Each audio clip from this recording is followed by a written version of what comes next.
చూడండి, అదే యెషయా గ్రంథం 35వ అధ్యాయము 3వ వచనం. మొదటి నుండి చదవండి, అర్థమవుతుంది. అరణ్యమును ఎండిన భూమియు సంతోషించును, అడవి ఉల్లసించి కస్తూరి పుష్పము వలె పూయును. అది బహుగా పూయుచు ఉల్లసించి సంగీతములు పాడును. లెబానోను సౌందర్యము దానికి కలుగును, కర్మెలు షారోనులకున్న సొగసు దానికుండును. అవి యెహోవా మహిమను, మన దేవుని తేజస్సును చూచును. ఎప్పుడైతే అరణ్యం, ఎప్పుడైతే అడవి, ఎప్పుడైతే ఆ ఎండిన భూమి దేవుని మహిమను, దేవుని తేజస్సును చూశాయో స్థితిగతులన్నీ మార్చబడ్డాయి. ఆ అరణ్యములోనే రాజమార్గం ఏర్పడింది. నీళ్లు లేక ఎండిన భూమిలోనే నీళ్లు ఉబుకుతున్నాయి. ఆమేనని చెప్పండి. క్రూరమైన జంతువులు నివసించిన ఆ అరణ్య మార్గంలోనే సింహము లేదు, క్రూర జంతువులు లేవు. ఏం జరిగాయి రా బిడ్డ? ఏం జరిగాయి? అవి యెహోవా మహిమను, మన దేవుని తేజస్సును చూసినవి.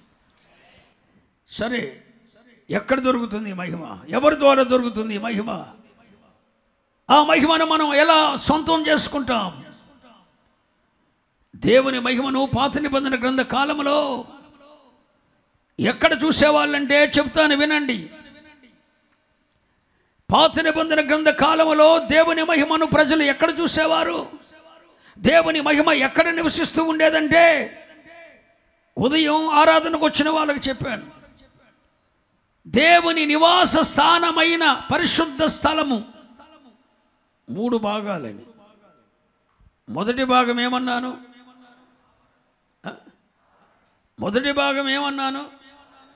ఆవరణం. ఆవరణములో ప్రకృతి సంబంధమైన వెలుగు ఉంటూ ఉండేది. అంటే అక్కడ దీపకాంతులు ఏమీ లేవు.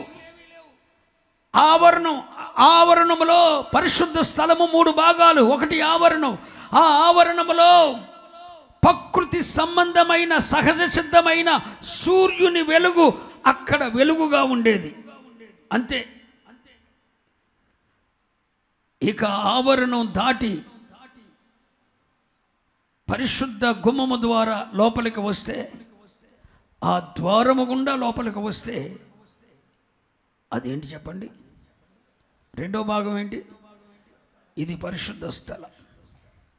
ఈ పరిశుద్ధ స్థలములో సూర్యకాంతి లోపలకు రాదు. చాలా జాగ్రత్తగా వినాలి. సూర్యుని వెలుగు సంచారం ఇక్కడ ఉండదు. ఇక్కడ ఒకే ఒక వెలుగు ఉంటుంది. ఆ వెలుగు ఏంటో తెలుసునా? అదుగో దీపస్తంభం మీద ఉన్న వెలుగు. ఆ దీపస్తంభం ఉంది. ఆ దీపస్తంభమునకు 7 దీపములు ఉన్నాయి. 7 దీపములు వెలుగుతూ ఉన్నాయి.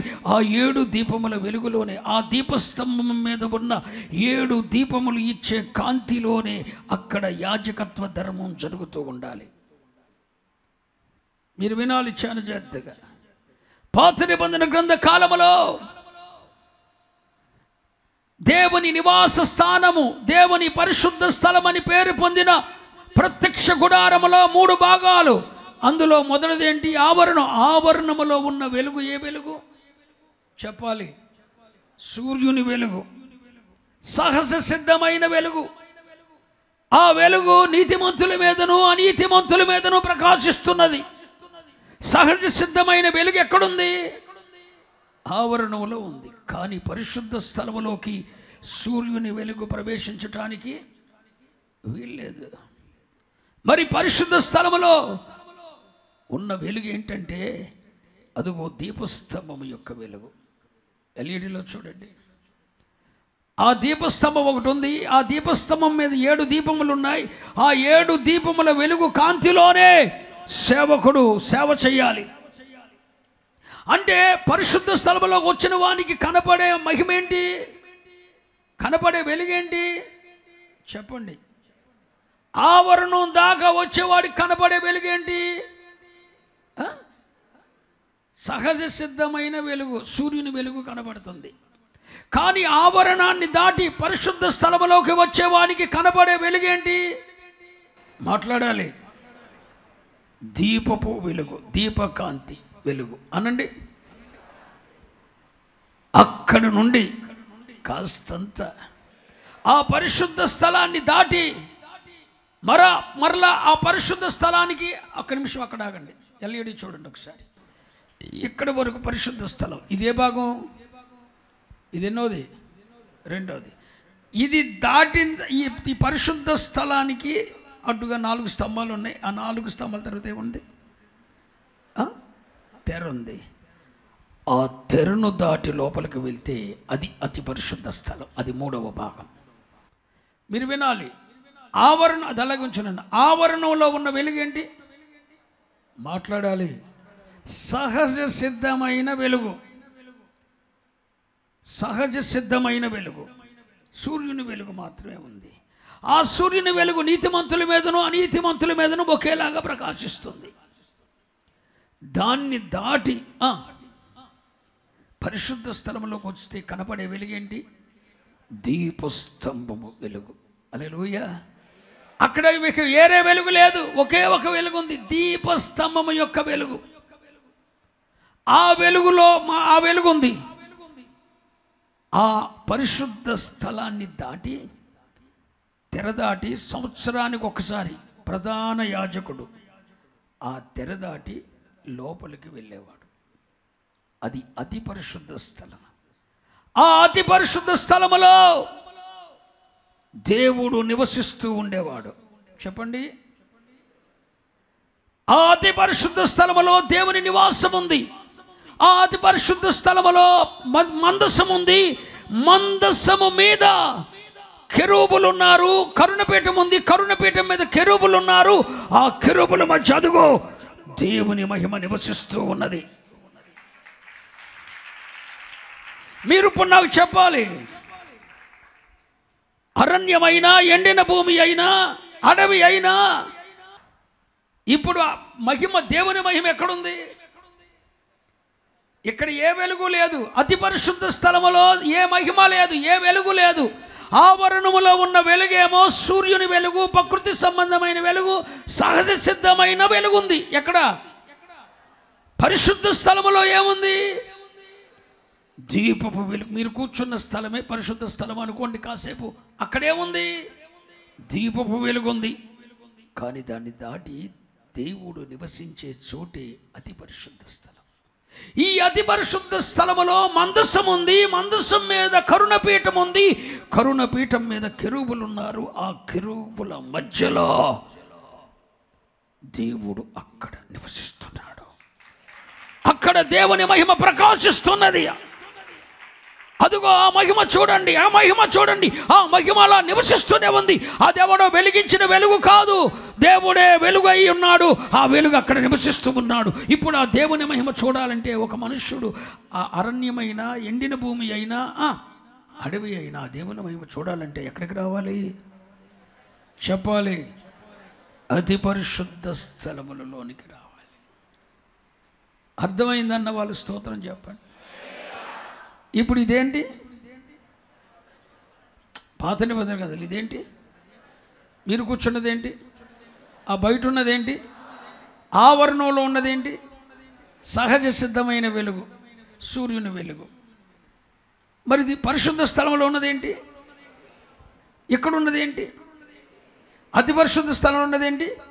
దేవుడే వెలుగు, దేవుడే మహిమగా ఉన్నాడు. స్తోత్రం చెప్పండి. హల్లెలూయా చెప్పండి. హల్లెలూయా.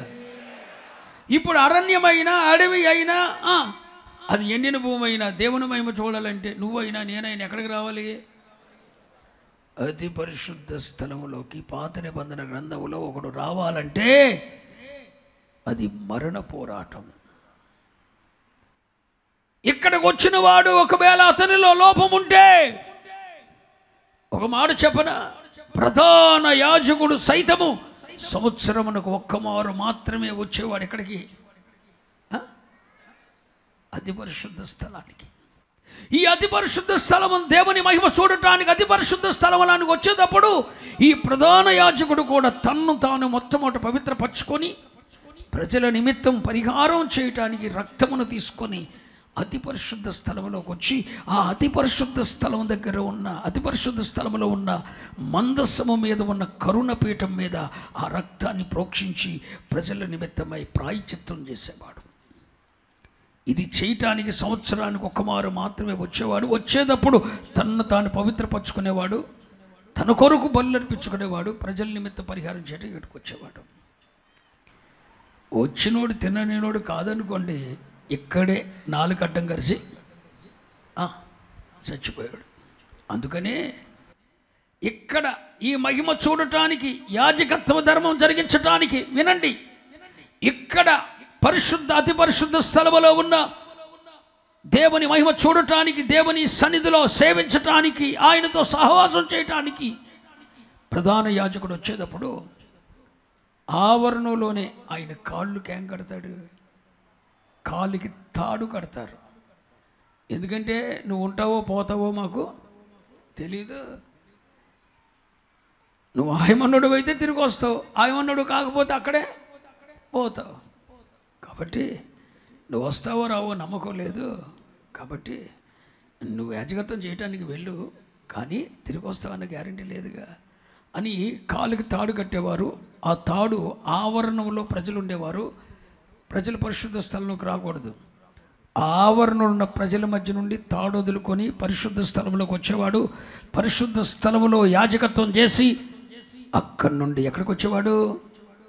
అతి పరిశుద్ధ స్థలములోకి వచ్చి ఆ పరిశుద్ధ స్థలానికి అతి పరిశుద్ధ స్థలానికి మధ్య ఉన్న తెరను తీసి లోపలికి ప్రవేశించి ఆ మహిమ చూసి ఆ మహిమను అనుభవించేవాడు. ఆ మహిమను అనుభవించేవాడు. ఆయన అనుభవించిన మహిమనే తీసుకొని వచ్చి ప్రజలకు పంచేవాడు ఈ ప్రధాన యాజకుడు. దేవునికి మహిమ కలుగునుగాక.